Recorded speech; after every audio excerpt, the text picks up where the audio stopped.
In this segment, we ask, is it okay to marry your first cousin?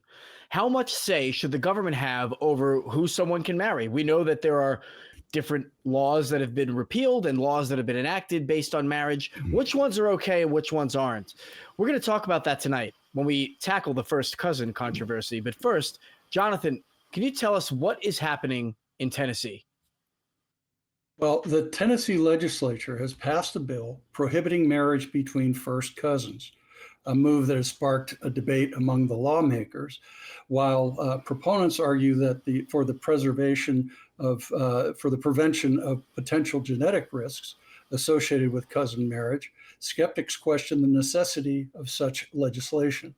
Republican Representative Gino Bolso, who initially supported the measure, raised concerns about the government's interference in personal decisions and highlighted the inconsistencies regarding the treatment of cousin marriage compared to same-sex marriage.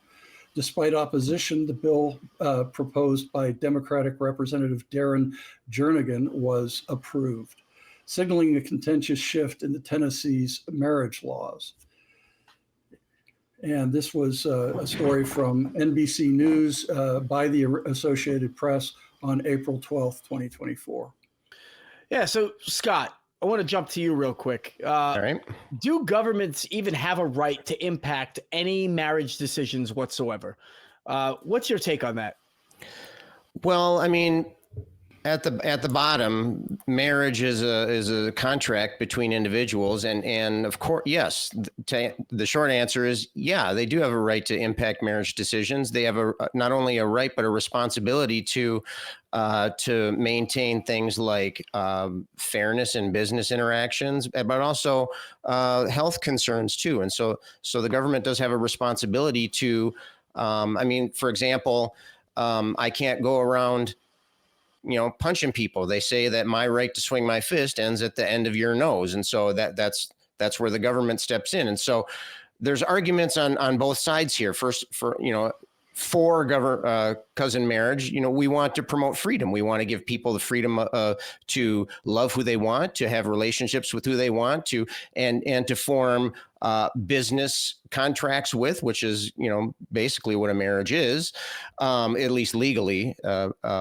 That's what it is. So on one hand, we have the freedom. On the other hand, there's a concern about the threats to children's health, right? And so we know that parents that are genetically similar have a much more likelihood of having children with significant genetic disorders. And so we have to find that proper balance. And I think much of the discussions, including the one that we're having right now, is addressing that exact point. And so, yes, the government does have a right to have an input, but they don't have the right to have the sole input. And we also need to balance that to make sure that their input is fair and equitable and responsible. So that is a great point. I think finding the proper balance. Where does government's authority start versus where does it stop?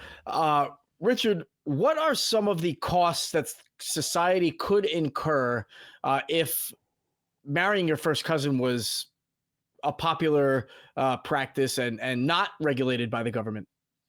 Well, there's obviously problems with certain sort of genetic diseases that people can get, and that could create a huge amount of medical costs, housing costs for people that the parents can't take care. I mean, it's just a lot of problems with.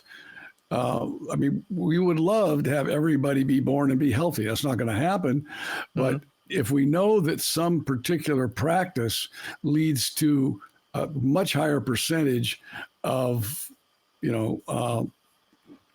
babies being born with congenital problems, if we can avoid that, that certainly would be better for a healthy society so that the resources can go to dealing with other things that we can't avoid. So I think there's another aspect here, though, when you brought the first introduction about government and marriage, there's a big controversy going on in our country and some places around the world about the age of marriage. And there are some religious struggles going on with that. The whole thing about Muhammad marrying, a 6 or 7 year old girl. You know, there are some states where you have to be 16 to be married, or you have to be 18, or you Okay, can be but 14 with parents' Richard, permission. I want to stick to the original point that you made, because you said that we should mitigate any genealogical or genetic I guess difficulties that might arise from a first cousin marriage. But what about people who are not first cousins that have the potential to pass on a genetic disorder? What if cancer is high in their family? What if they have some other kind of affliction that is definitely going to be passed down? Should those people be stopped from marrying?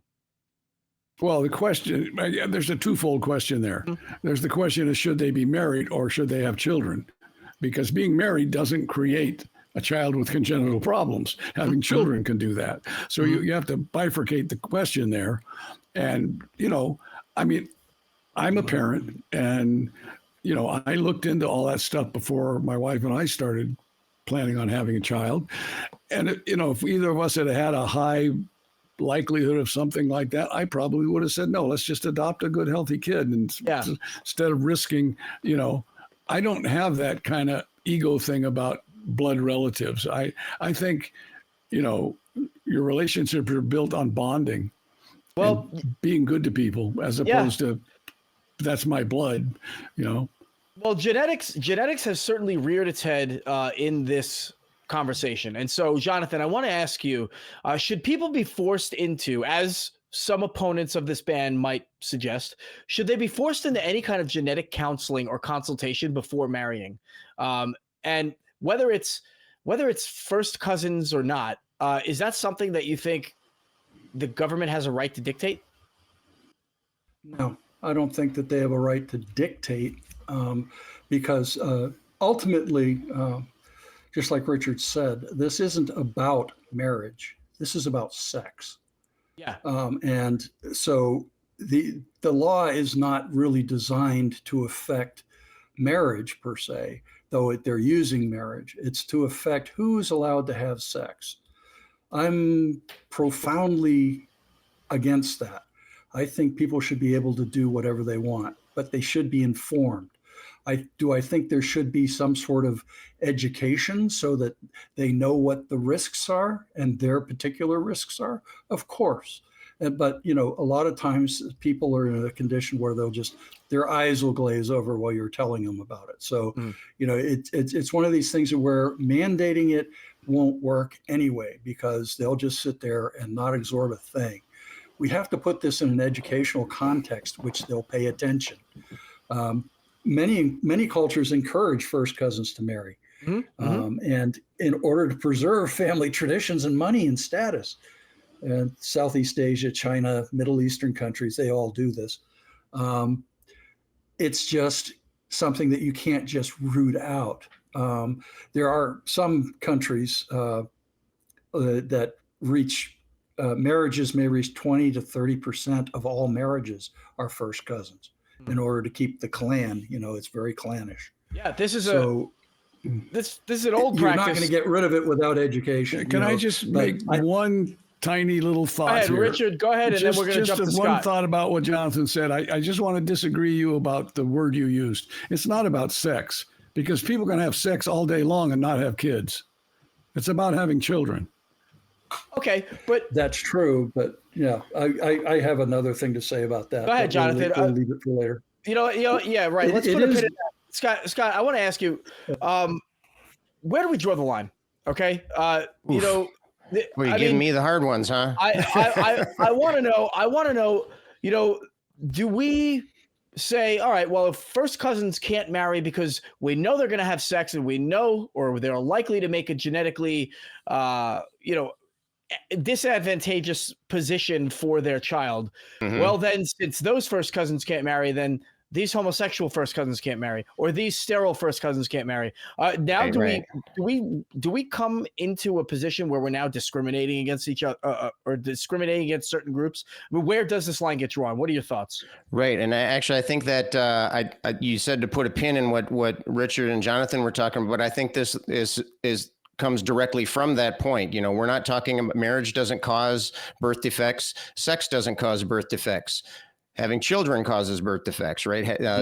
Actually children being born is what is the cause there. And so we need to make sure that we're focusing here. The line, I mentioned before that the government has a responsibility to protect the health of the population, but they also have a responsibility to do that responsibly, to make sure that they're addressing the problem that is being had here. And so, for example, these days, fewer and fewer people are getting married with the goal of having children and with the goal of having a family. Sometimes people just want to. There was a Pew study in 2019.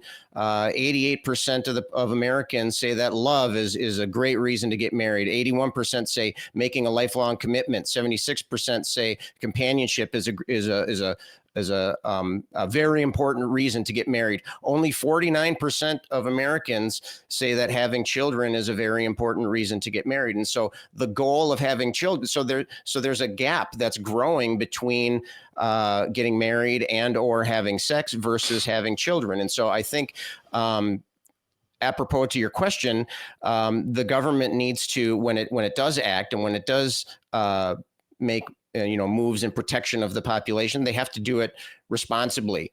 I want to take a second, though, to put myself in the shoes of Tennessee, though.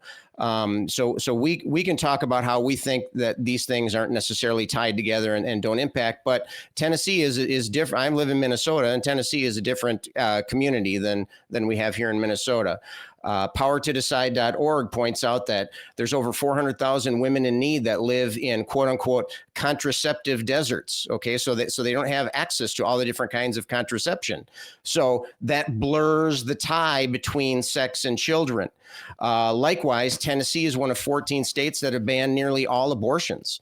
Okay, mm-hmm. And so so getting pregnant, there's a closer tie between getting pregnant and having a child.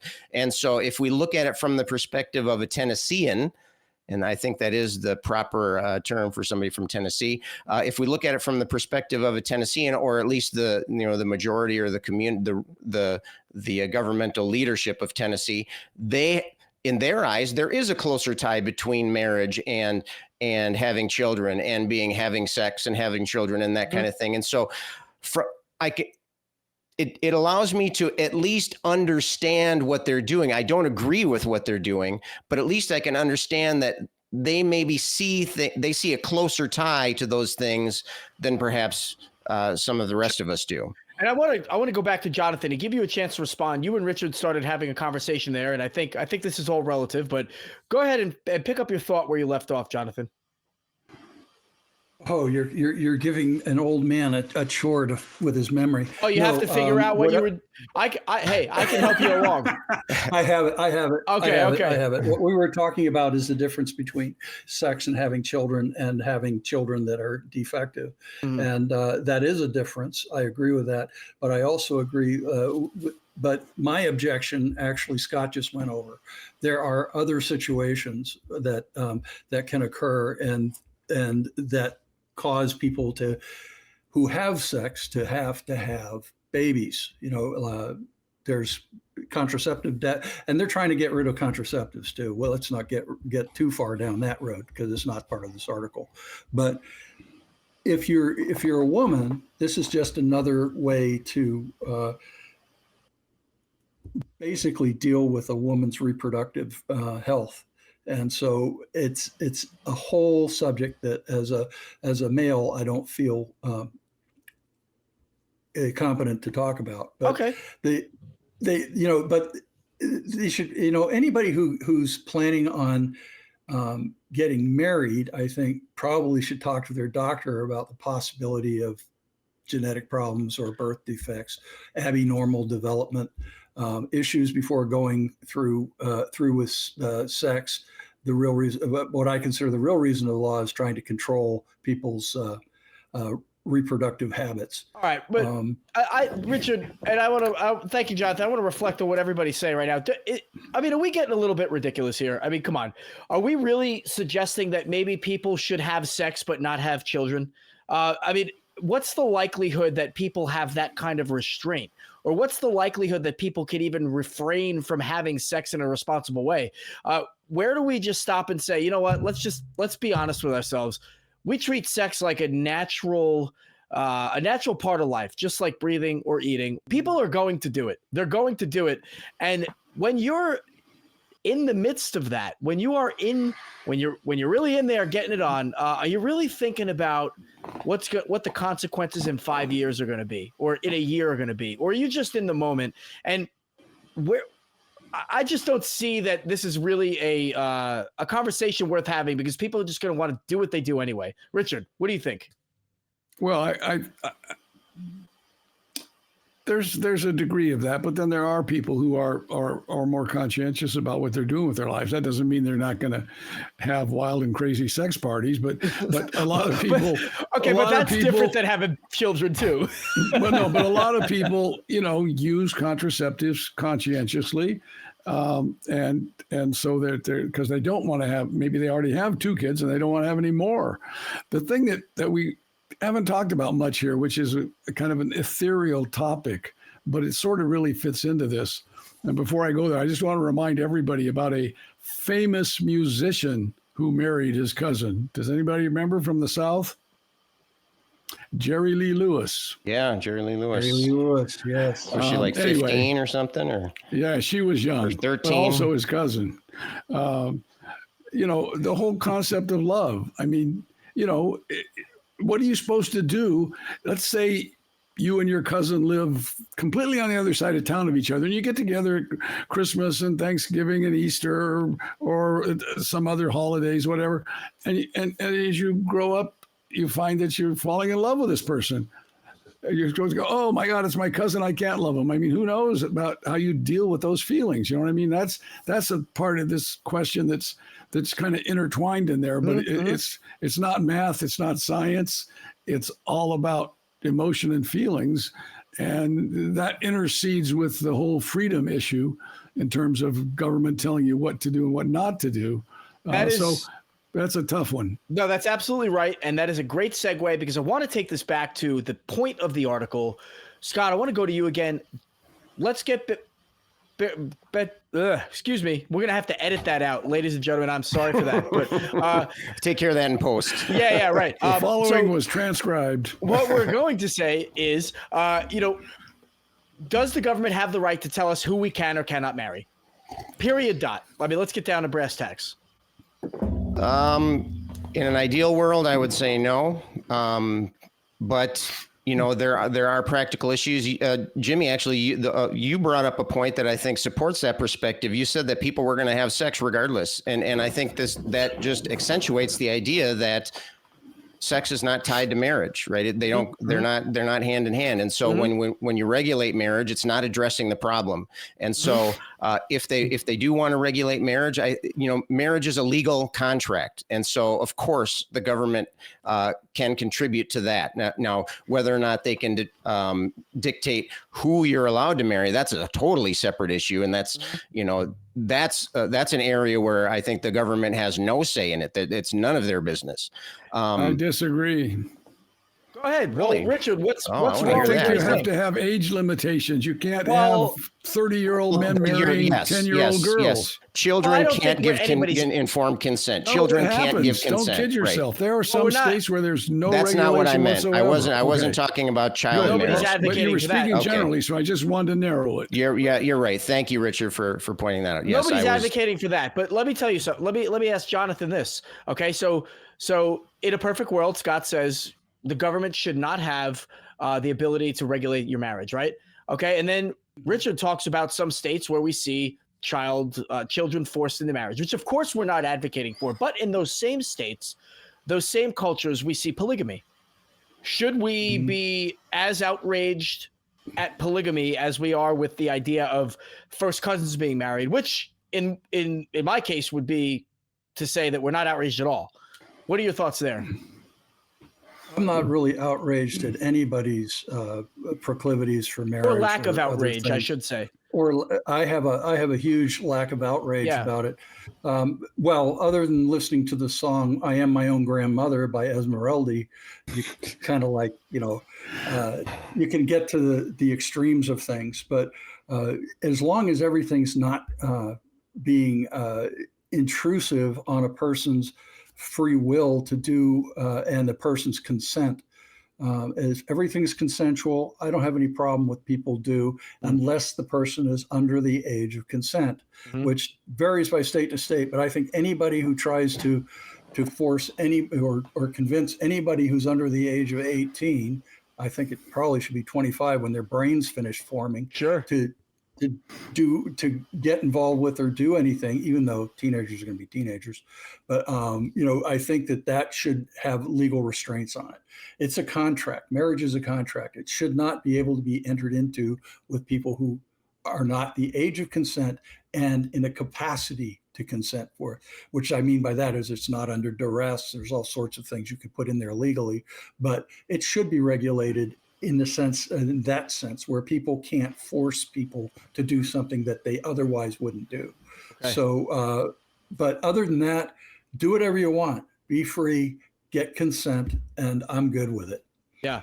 Yeah. Thank you for that. I'm going to go into closing comments. Scott, I'm going to go to you. We're going to go to Richard, and then we'll finish off with Jonathan. So Scott, final thoughts. What's on your mind? Yeah, I think what Jonathan just said was very much on point. I think, when we're talking about protecting children, protecting people that aren't capable of giving an informed consent, I think that's more along the lines of the government has a responsibility to protect those people from being forced into something that they want to do. That's a separate issue than deciding who gets to marry who and that kind of thing. I think consent, of course, is the main issue here. If the government wants to protect the health of children in this country, which I think, of course, we're in favor of, then responsible ways of addressing that problem: access to birth control, access to reproductive health care, access to information, access to the freedom to consent and that kind of thing. And so I think that arbitrary restrictions can go too far. And I think that solutions need to address the problem they're intended to solve. Excellent. Thank you. Richard. Well, I think one of the things that would be great to do as our scientific knowledge, enables us to understand where a lot of congenital diseases come from, would be to have it set up, although we have a pitiful medical system as it is, in terms of a lot of people don't get health care. But if we had a situation where people are planning on getting married and they could go in and get tested and then be told, here's the possibilities you might have, your choice, what you want to do, but then they go make their own choice, but at least it's educated. I know that on some of those things like 23andMe, it tells you that you have some tendencies towards certain diseases. Those are not really very refined, but as time goes on, we're learning much more about that. And I think that would be helpful so people could be making educated decisions. And maybe they decide they still want to get married, but they don't want to have kids. Or, maybe they'll take a chance because it's 60-40 instead of 70-30, whatever. I don't know. But the whole point of using science and our knowledge to help people make better decisions seems to me to be something we need to strive toward. The other thing that I think could happen, I don't know that it does happen. It's one of the parts that I have never researched, although I can tell you I've sued whole bunches of insurance companies. Richard, we got to move on to Jonathan. So give us your closing remarks. The other thing I was going to say is a health insurance company could say, if you marry somebody that's your first cousin, we're not going to cover you for genetic defects. Who knows? Yeah, that is a good point. Jonathan, the floor is yours, sir. Closing comments. Just, 30, now 31, but 30 other states have no first cousin marriage. So I think what this has to be done is basically it's going to have to go through some sort of court procedure to determine exactly where the lines are drawn with the government. And at that point, we'll have a resolution to it. And if we don't like that, we'll go to Congress and get the laws changed. Absolutely. That's the way it works. Yep. And so I think something we haven't really talked about tonight is the implications that dogmas and religions can have on our lawmakers and how we end up having conversations like these. And folks, if you want to see more conversations like that, make sure you click the link below.